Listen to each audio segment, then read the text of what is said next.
دوستان عزیز، امیدوارم که حالت خوب باشه. سلام علیکم. بنده چارلی هستم. خب به انم و خوش اومدید به اولین ویدیو من داخل یوتیوب.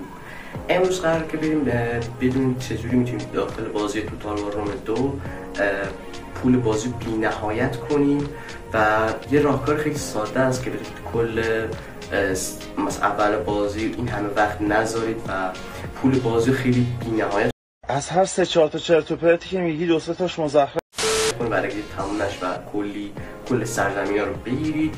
یه راهکار ساده است. قبل از اینکه بریم سراغ ویدیو آموزش حتما کانال ما رو سابسکرایب کنید و لایک ویدیو هم یادتون نره.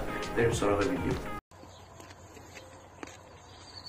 خب دوستان عزیز، اومدیم با آموزش بازی و اینکه بهتون بگم چطوری توتال وار روم 2 رو بی نهایت کنیم.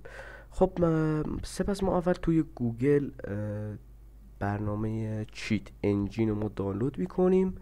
برنامه که توی سایت ایرانی موجوده و نسخه بند 7.5 هستش و شما فرقی نداره که کدوم نسخه رو بردارید. نسخه 7.5 برای بنده کار میکنه و مشکلی نداره. خب شما اول این برنامه رو باز میکنید و میرید سراغ بازی توتال وار روم 2. منتظر میمونیم وارد بازی بشیم. وارد بازی شدیم، یک دونه از کمپینا رو انتخاب میکنیم دوستان. برفت مثلا من اشکانی رو انتخاب میکنم. ما بریم مثلا فرقی نداره برای بنده. یک کمپین شما انتخاب میکنید، فرقی نداره چه کمپین دوست دارید روم بردارید، دوست دارید ساسانیان رو بردارید، دوست دارید اصلا اشکانیان رو بردارید، فرقی نداره، بر همشون کار میکنه و مشکلی نداره. خب دوستان ما وارد بازی شدیم. الان میبینیم ما فقط 6000 تا سکه داریم. برای اینکه مثلا سکه‌مون رو بینایت کنیم یک کاری باید انجام بدیم. شما توی دکمه کیبوردتون آلت و تب و فشار میدید و برمیگردید داخل صفحه دسکتاپ. شما چیت انجین رو باز میکنید، توی این نقطه این بالا اینو کلیک میکنید و اینجا نوشته توتال وار روم 2 اینو اوپن میکنید و اینجا یه همچین چیزی براتون میاره. خب شما فرست اسکن نوشته، ما 6000 تا سکه داشتیم. خب ما اینجا می‌نویسیم 6000 تا 6000 تا سکه. فرست اسکن رو میزنید و اسکن میکنه بازی رو. وقتی که فرست اسکن رو انجام دادید شما دوباره وارد بازی میشید، یکم پول و مول خرج میکنید، فرقی نداره. خب الان سکه ما شد 2900. دوباره آلت و تب رو میزنید و همون جایی که بهتون گفتم کجا پول رو میزنید اونجا مثلا 6000 تا زدم، دوباره میرم 2900.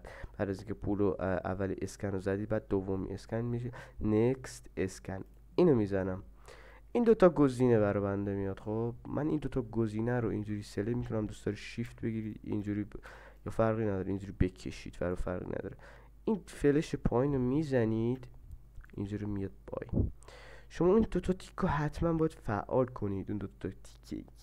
اون دوتا تیکی که زبونم گرفت، این دوتا تیک رو فعال کنید و تا بتونید کلا چیز رو بازی اعمال بشه.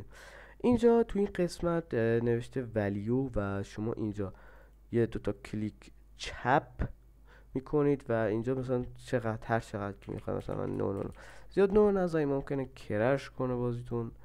و میبینید که میریم دوباره داخل بازی و پول بازی کاملا بی نهایت شد دوستان براتون. مثلا برفرض مثلا من میخوام مثلا چند تا بسازم،